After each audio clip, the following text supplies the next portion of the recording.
Indian market के अंदर royal Enfield ने ये चीज़ बिल्कुल क्लियर कर दी है कि वो अपनी न्यू 5 बाइक्स को जो है वो बहुत जल्द इंडियन मार्केट के अंदर लॉन्च करेंगे और जो उनके एग्जिस्टिंग प्रोडक्ट्स हैं ना, लाइक 13 जो प्रोडक्ट्स आप लोगों को देखने को मिलते हैं उनको भी अपग्रेड करने वाले हैं। उन्हीं में से जो सबसे बेहतरीन बाइक रहने वाली है, जिसका एक अलग ही लेवल का फैन बेस है, मतलब मैं बात कर रहा हूँ रॉयल एनफील्ड की तरफ से आने वाली कॉन्टिनेंटल GT 750 के बारे में। ये बाइक जो हो सीधा सीधा रिप्लेस करने वाली है जो कॉन्टिनेंटल 650 आती है। इस बाइक के ना जाने कितनी सारी इमेजेस हम लोगों के सामने आ गई है, बट फाइनली अब जाकर के जो हो रॉयल एनफील्ड ने काफ़ी हद तक कंफर्म कर दिया है कि वो इस बाइक को जो हो पूरी तरीके से टेस्ट कर रहे हैं एंड बहुत जल्द जो है ये बाइक लेकर के आने वाले हैं इंडियन मार्केट के अंदर।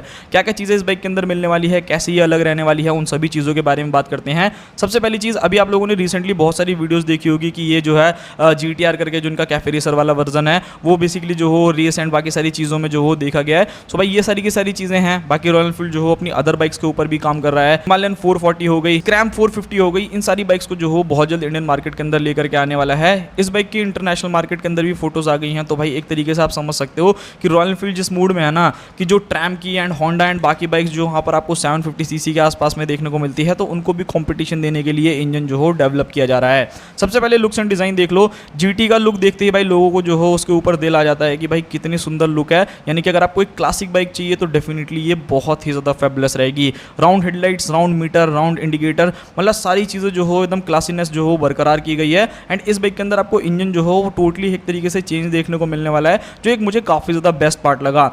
उसी के साथ अगर आप देखोगे तो फ्रंट के अंदर आपको डुअल डिस्क मिलता है। एक चीज़ में थोड़ी सी कमी छोड़ दी है, मतलब एटलीस्ट यार इसके अंदर USD सस्पेंशन तो कर देते। अभी भी टेलीस्कोपिंग, मतलब मज़ा नहीं आया यार मेरे को। अब इसका इंडियंस कुछ ना कुछ तो जुगाड़ निकालेंगे भाई। मतलब मेरे को ना थोड़ा सा कन्फ्यूजन रहता है रॉयल एनफील्ड के साथ। किसी बाइक के अंदर आप USD दे देते हो, किसी बाइक के अंदर नहीं देते, तो ये माजरा आखिर चलता क्या है। मतलब अगर आप 750cc की हिमालयन को देखोगे तो उसके अंदर आपको USD दे रखा है, बट इसके अंदर नहीं दे रखा।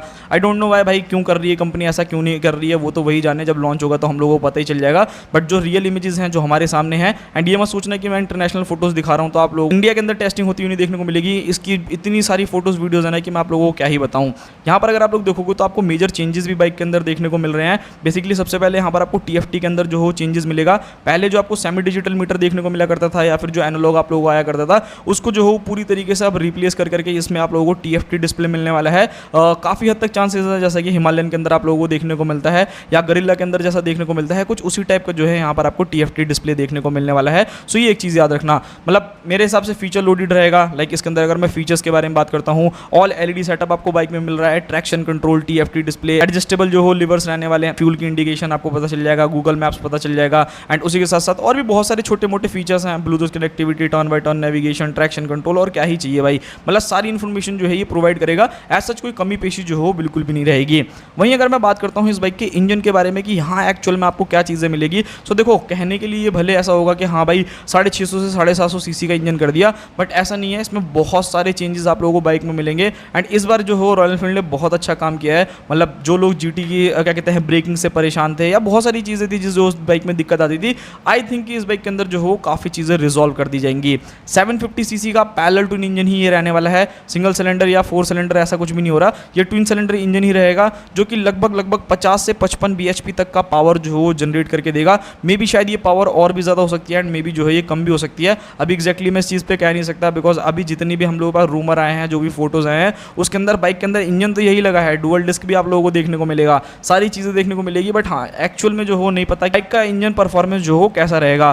बाकी टॉर्क के बारे में बात की जाए तो लगभग 52 से लेकर 58 न्यूटन तक का टॉर्क जो है बाइक जनरेट करने वाली है। बाइक के अंदर आपको 6 स्पीड गियर बॉक्स मिलेगा, जो कि एक बहुत ज़्यादा बढ़िया चीज़ है, मेरे को जो बहुत ज़्यादा बढ़िया लगी। एंड इसी के साथ यहाँ पर अगर आप लोग कुछ और चीज़ें चेकआउट करोगे, सो जिस ब्रेकिंग के लिए रॉयल एनफील्ड बदनाम था, तो भाई अब तो डुअल डिस्क कर दिया एंड आपको आफ्टर मार्केट जाने की जरूरत नहीं है भाई। अब ये बाइक जो है ना ऑलमोस्ट मतलब एक सुपर बाइक की कैटेगरी में कहीं ना कहीं जा सकती है, तो वो जो हो पसंद आएगी। एंड होंडा जैसे ब्रांड्स हो गया, ट्रैम जैसे जो उनकी हायर सीसी की बाइक्स आती है, उन्हें भी जो है अच्छा खासा कॉम्पिटिशन देगी। वहीं अगर मैं बात करता हूँ टायर ब्रेकिंग सस्पेंशन के बारे में, सो देखो टायर के मामले में अगर आप देखोगे तो ऑब्वियसली जो आप लोगों की पहले वाली GT आती थी उसके अंदर जो टायर सेटअप था वो आप लोगों को थोड़ा सा पत्ता मिलता था। मे बी अभी मैं एग्जैक्ट नहीं कह सकता, देखने में तो ऐसा लग रहा है कि हाँ मे बी शायद आपको फ्रंट के अंदर 110 सेक्शन का जो हो टायर देखने को मिल रहा है एंड रियर में 140 या 150 सेक्शन का तक का टायर जो देखने को मिलेगा ना, सो वो एक चीज़ ज़्यादा बढ़िया रहेगी बिकॉज 100 सीसी इंजन बड़ा है तो भाई पावर भी बढ़ेगी, वेट भी जो हो आप लोगों को थोड़ा बहुत डिफरेंस देखने को मिलेगा।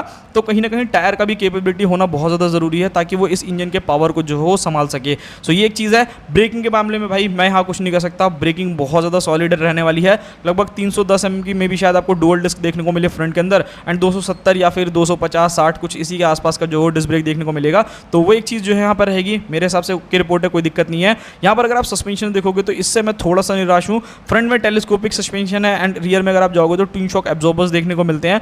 अगर रॉयल एनफील्ड इसके अंदर लाना ही चाहता है कि नहीं भाई हम तो टेलीस्कोपिक बेचना चाहते हैं, तो मैं ये बोलूँगा कि भाई जो टॉप मॉडल आया ना उसके अंदर यूएसडी सस्पेंशन कर दो, कम से कम बंदा खुश हो जाएगा। क्योंकि इस बाइक के अंदर ओवरऑल कोई भी कमी नहीं लग रही है। आप लोगों को लग रही है तो आप बताना, मुझे सिर्फ और सिर्फ एक यूएसडी की जो कमी लग रही है। एंड यूएसडी होता ना इस बाइक की जो स्टेबिलिटी है वो और ज़्यादा इंक्रीज हो जाएगी, कॉर्नरिंग लीन करना ये सारी चीज़ें करना और ज़्यादा ईजी हो जाएगा जो राइडर इस बाइक को चलाने वाला है। सो इस चीज़ पे आपके क्या थॉट्स हैं भाई वो आप मुझे कमेंट बॉक्स में जो हो ज़रूर बताना। बाकी यहाँ पर अगर आप देखोगे तो डुअल एग्जॉस्ट जो आपको मिलता है एंड क्रोम आपको भर भर के मिलेगा। मतलब यहाँ पर आपको फ्रंट के अंदर जो हो वो जो राउंड पूरा हेडलाइट्स है उसके ऊपर क्रोम मिल रहा है, पूरा का पूरा एग्जॉस्ट जो है वो क्रोम में देखने को मिलता है। सो बहुत ही ज़्यादा सुंदर जो है ये लग रहा है, कोई कमी पेशी जो हो नहीं रहने वाली। अच्छा रियर की अगर आप सीट देखोगे ना तो थोड़ा सा यहाँ पर पता है क्या है, मतलब इसको ना थोड़ा सा कैफे रेसर टाइप का जो लुक देने की कोशिश करी है। सिंगल सीट रहने वाली है एंड पीछे की तरफ अगर आप जाओगे तो थोड़ा सा जो हो बड़ा सा आप लोगों को उठा हुआ देखने को मिलेगा। मे भी शायद मुझे ऐसा लग रहा है कि जब क्या कहते हैं ये बाइक प्रोडक्शन रेडी होकर आएगी ना इसके अंदर डेफिनेटली एक कॉल का ऑप्शन जो हो दे देंगे। मतलब बहुत से बंदे जो आफ्टर मार्केट लगाते हैं तो भाई ये सारा झंझट इस बार रॉयल एनफील्ड जो हो खत्म ही करने वाला है।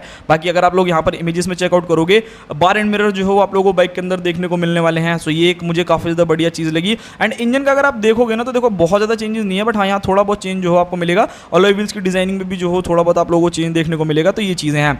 अब भाई मेन क्वेश्चन निकल करके आता है कि आखिर बाइक लॉन्च होगी कब। देखो इसके ऊपर आप लोगों को और भी बाइक देखने को मिलने वाली है। मतलब एक फिएट बाइक जो हो GTR की भी टेस्टिंग जो स्पाई शॉट्स आई थी, अगर आपको उसके ऊपर वीडियो चाहिए तो वो आप लोग मुझे बता देना। इंटरसेप्टर भी जो हो आप लोगों को मिलने वाली है।